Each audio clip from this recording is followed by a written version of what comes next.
Daniela, we find ourselves again in each other's midst. This time in your bedroom. Yes, where we're taking things up a level.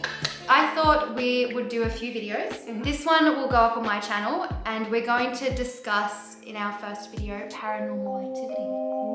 And then on your channel, I haven't told you what we're doing. I just said it's going to be a bit of a surprise. I have no idea. So head over to Daniela's channel to watch that video. Without further ado, let's talk paranormal. I don't know where you want to start because I have things that have occurred in my dreams that have actually come to life, and then I've had things that I've witnessed. I remember you telling me about furniture.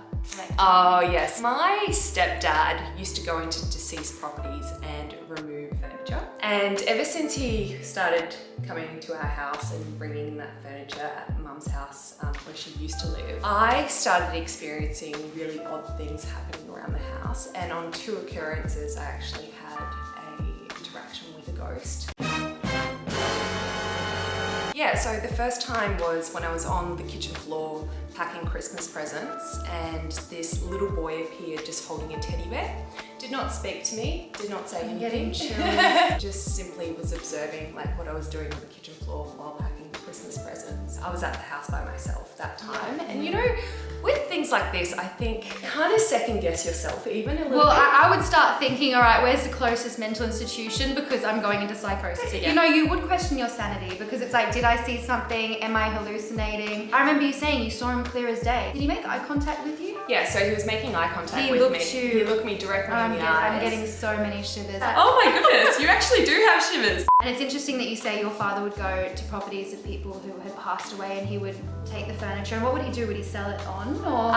In some instances he did sell it on, but in some instances he actually left it in the house. I would explain that as spirits attach themselves to certain items. So it might be a locket, it might be a mirror, it might be a cabinet, it might be a piece of furniture. Yep. So if you're then bringing those items of furniture into your household and the spirits attach themselves to it, I'm talking as if this is you know, ghosts are real. I can't say for certain if they are. I wouldn't bet my life on it, but I think that I've had enough experiences and your experiences sound very compelling to the point where, you know, we can't rule these things out completely. No, absolutely not. The second time in that household, I was looking for my mum and I was coming down the hallway and I was like, Mum, where are you? She's like, I'm here, Daniela. And rather than turning to my right where she was seated, I turned to my left, and that's where our laundry was. I'm getting goosebumps now. Oh, geez, I turned to my left, and in like where the laundry was, there was a 1950s kind of style housewife bent over, and she just looked up at me and she was literally just taking the washing. I don't know if you can see that. I had turned left rather than right. Mum goes, Daniela. And I turn around to her and she says, in that moment, I just went pale as hell. And she was like, are you okay? And I was like stuttering and shaking. And I think having someone else confirm my reaction kind of really ingrained the fact that you genuinely experienced that. Yeah. Yeah, there's someone else there to witness your reaction to it. Yeah. I think back to my experience, my proper experience when I was 13, and I think, oh God, it was so long ago. And there was no one there to confirm, you know, in that moment that I'd had that experience. And sometimes I think, did I make it up? What was your experience? Do you mind sharing? Or? Yeah, of course. Like I said, I've always been obsessed with the occult and the paranormal. I've always found it fascinating. Both my parents, they're both in the scientific realm and they don't necessarily believe in these things, but they've had experiences during their life they can't explain. I would always ask these questions like, tell me about things, like tell me more. And they were always a bit hesitant to go into it, I think, because they didn't want to encourage me too much going down these rabbit holes. Yeah. I was so obsessed. Rabbit hole. I was so obsessed that I wanted to try out the Ouija board. Because I knew that my great-grandma on my mum's side used to do the Ouija board a lot. My mum told me stories about how she had her own Ouija board, she'd do it herself, and spirits would contact her through it and give them their names, tell her the number and the row of their graves, ask her to do things for them that they couldn't do when they were alive. And she would get all this information, and when looked into it, apparently these people did exist. They were buried in these places, and the things they were asking her to do were related to genuine people that were alive. Oh, and the other really weird thing is on my mum's side, we've had witches burned to the stake several generations back. Wow. Yeah, but yeah, I mean, it runs in our Italian blood, I guess, and I was like, woohoo, maybe I'm a witch. It's actually very upsetting that we had family members burned to the stake when you think about it. Yeah. I mean, it was so long ago that I don't feel that connection or really I didn't know these people, but it is a strange thought. Absolutely. If it's someone actually speaking their mind and feeling, obviously they felt passionate enough to speak about their it and then suffered the consequences. Yeah. So I created my own Ouija board because I really wanted to do it, and I was like, Mum, Dad, can we do the Ouija board together? Can we do the Ouija board together? So they were involved. yeah, they were, but they actually were like, no, for ages. But I was just, I was 13, I was like, I really want to do this. I want to find out about it. So we all sat down at the kitchen table together one night after I'd finally badgered them enough that they agreed to do it. My little sister was very young at the time. She would have been probably about 5 or 6 maybe, and she was in her bedroom watching something on the TV or on her computer.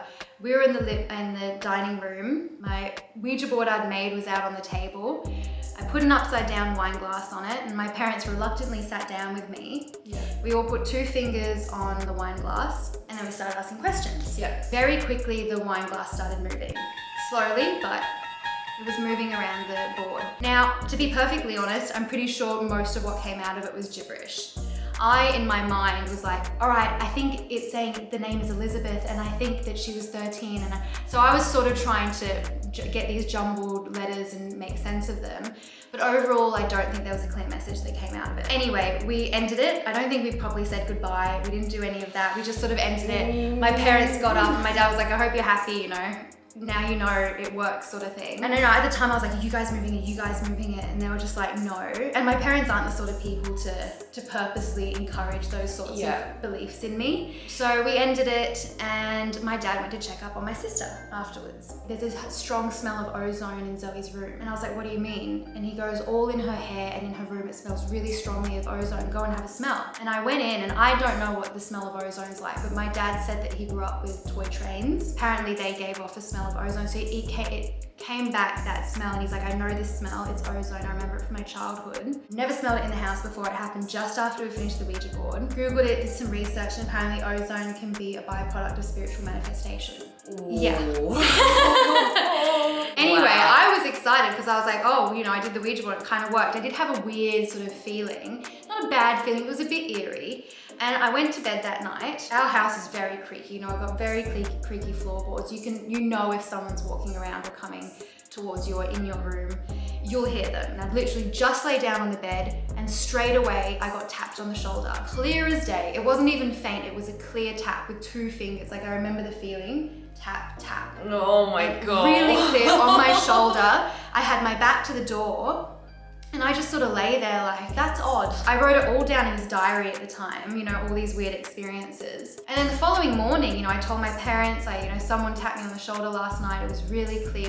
My dad said, it could be a physical memory, someone tapping on the shoulder in the past, and it sort of came back, and I was like, I don't know, I don't have physical memories very often. Yeah. So, I'm pretty sure that's the only one that happened after the Ouija board. What a coincidence. Yeah. Around the same time the following night, my sister's room started smelling of ozone again. And then for about a week, things that we'd put in one place in the house were in another place. Yeah. And my parents were like, are you moving things around? What are you doing? Anyway, it was just weird in the house for about a week.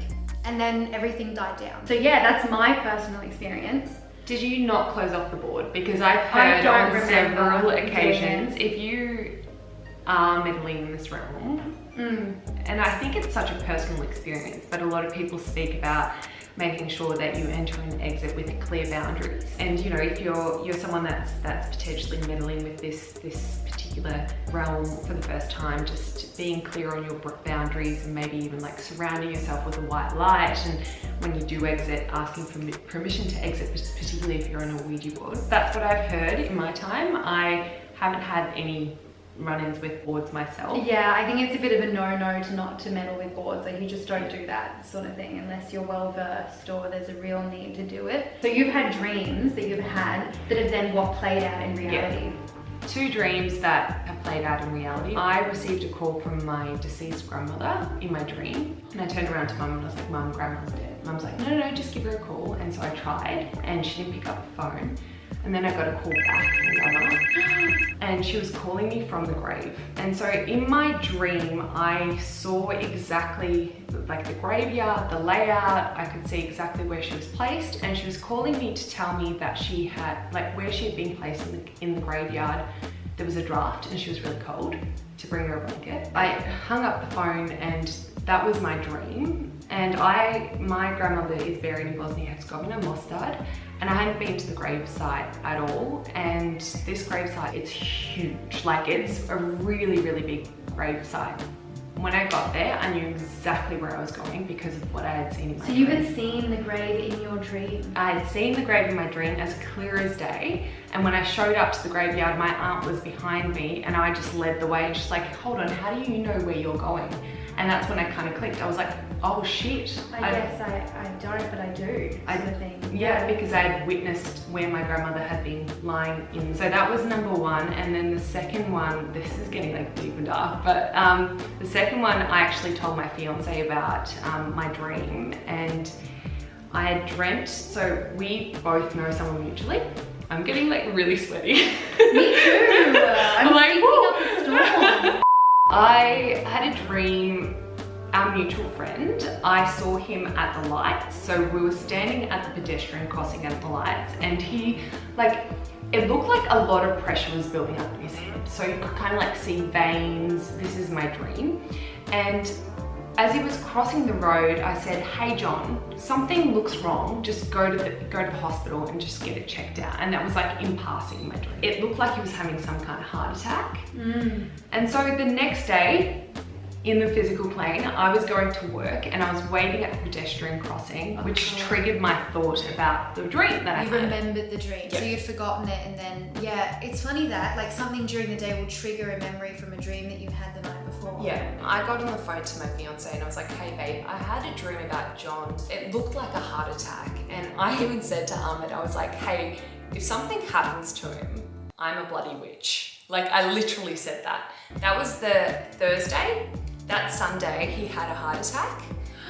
Monday, he's still alive, thankfully. But Monday, it sent me the front page of, because this gentleman's quite well known, the front page of the newspaper, saying that he had suffered a heart attack. And I will never forget that moment of opening up that message and seeing his face, and like I can't remember what the exact headline was. I literally physically fell on my ass. I was like, I can't believe this. Yeah, because you literally had that dream. It was like a premonition almost. I would describe them as premonitions. It is a premonition. Do you feel any amount of guilt for not contacting him and telling him that? The thing is, you would sound like a loony. Oh hey, I'm a lunatic. So guess what? I'm crazy. Yeah. You might have a heart attack because I dreamt about it. He'd just be like, you know, you can't say this stuff. I don't know if like heart attacks build up. Obviously, if he had gone to check out his health, maybe. But I still haven't to this day told him. I've seen him since, but I just don't have the heart. I don't feel like it's my place. When was the last time you'd seen him before this dream? I've only seen this man twice in my life, like physically. So I don't really have any formal connection with him like on a So regular you didn't basis. see him maybe a week before, a few days before your dream? No. Okay, because I was going to say maybe you subconsciously picked up on some and then dreamt about it for your conscious to process. Yeah. But if you hadn't seen him in a long time, I don't know, now I can't explain. Could all be a coincidence. Who It knows? could be a Literally, it could. Well, here's a premonition. So my grandpa on my dad's side would have this reoccurring dream every year on the same date for years and years. And the dream was he was running through the jungle and his friend gets shot dead next to him. My grandpa ends up going to war, I think it was the Korean War, or getting drafted to a war. On the day that he would normally have the premonition, the dream, that dream that he'd had for years prior on the same day played out perfectly. His friend gets shot dead next to him while they're in the war. Exact same scenario played out perfectly. And this was a reoccurring premonition dream that my grandpa would have. You obviously have quite a bit of this in the family. Yeah, I feel like I do. And both my parents sort of like don't really talk about it or anything. We don't go up to someone that you've met or even people you know well. You don't say, so tell me about your paranormal experiences. It's not really a conversation people have, but I do find that when you talk to people enough or you do ask them or delve into their life enough, they will have at least one paranormal experience to tell you. I think it is very common. Now, yes, you could put it down to coincidence, but sometimes you just can't explain them. Okay, so here's another one. My dad, when he was younger, I think he was in his 20s, he was staying in a country hotel in England with a friend of his. Now they were in twin beds. His friend's name is Pete, and Pete had paranormal experiences all the time apparently. My dad hadn't really had any, but my dad wakes up on a morning there at the hotel, wakes up to see like a blurry figure standing at the foot of his bed in the shape of a man.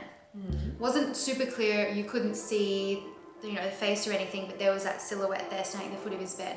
And Dad's there, and he said, I saw this figure at the foot of my bed, and then I looked over at my mate Pete in the bed next to me, and Pete is staring at the foot of Dad's bed. Oh. And he looks over, and the figure disappears. And my dad goes to Pete, he's like, did you see something? And Pete's like, no. And Dad goes, did you see something? No. And he's like, tell me if you saw something. He was obviously very reluctant to say anything to my father, and he goes, okay, I saw someone standing at the foot of your bed. They were both awake and they both witnessed the same figure at the foot of the bed. I don't know if you call it a shared hallucination. Maybe the light was freaking perfect in the room to create a silhouette of a man at the foot of my dad's bed. Yeah, I find this stuff fascinating. And it's a shame that we can't track it or fully understand it or study it. And it's such a taboo topic as well. Oh, it is such a taboo topic. I feel almost crazy talking about this sort of thing. I'm and I do have a history of being a bit crazy. And I don't want to say definitively these things exist, and I think you should always consider all the possibilities of why something may have occurred. But other times it's you can go through all the possibilities and you still can't come up with an explanation. And I always go into it with a healthy dose of skepticism. Yeah. Then in others you're just I cannot. Well, how do you explain how can that? I actually explain this? How can you explain that other than, okay, I had a clear hallucination? Hallucinations are a very rare thing unless you are struggling with some form of mental illness but how can you explain that? I have one other story. We had a family friend growing up and they would have us over for Christmas every year. She told us this story about the grey lady at the hospital. She would have patients just shortly before they died would tell of a grey lady who came into their room to serve them tea. I've heard about, I have chills. And then a day or so later, these people would then pass. I hope it's quite a beautiful story. She might be helping them pass over. Multiple patients would report this to her just before they died. And every time they did, she would know, okay, they're about to pass because this is a reoccurring thing in the hospital. On the other hand, she could have been a woman that was poisoning patients with a tea sort of thing before they died while she was still alive. Will we ever know? Or it could have been a real person that worked there that would dress up in grey and serve them poison tea. I don't know.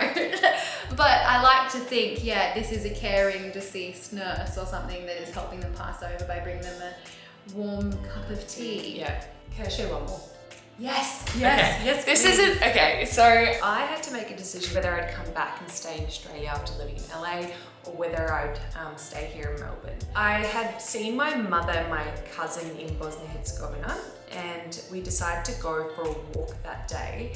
And in the back of my mind, I'm I have to make a decision, what am I gonna do, blah, blah, blah. My cousin, as we're heading up to this spiritual place called Medjugorje, it's been told that Mary appeared to shepherds up on the hill and told them that the war was coming, etc. My cousin on the way to this walk up to the hill started saying about, she's quite spiritual, and started saying how she goes up this hill with a question and she'll come back down with the answer. And I'm in the back of the car and I'm just eye roll. Yeah. Legit, I'm all right, mate. Yep. There's some hippie shit. Yeah, okay. As we're going up the hill, I've got nothing to lose. Yeah. It's Lord, Mary, Jesus, Source, Universe, whoever's listening to me right now. Am I meant to be in LA or am I meant to be in Australia? That was the question I posed on this hill. That's what I came across. Oh my God. How far up? About 100 meters up the hill. 100 meters. Yeah. So I don't know if you can see that. That is Australia. If I've ever seen Australia in the form of a rock. And then I came back here and what happened? A pandemic. Yeah, I know. You don't want to be in America at the moment. I was open to signs. I received one quite clearly. Yeah. You could almost explain that as you knew deep down your gut feeling that you wanted to be in Australia. Yeah. And so your eyes were drawn to a rock that was similar in shape to Australia. But it is very creepy. It does look, like Australia. Either way, it's coincidental. There's a rock. Hey! It looks like Australia. So that's all for today's paranormal discussion. Yep. Let us know if you've had experiences in the comment down below or if you think it's all a load of watching, and head over to Daniela's channel to watch our, I don't actually know what Daniela's gonna do to me on her channel. But stay tuned and to check on her channel over that. I've already said that, oh my God. All right, you do it, you do it. All right. All right, it comes naturally. Signing out, thank you so much for watching. See you guys soon. Bye guys.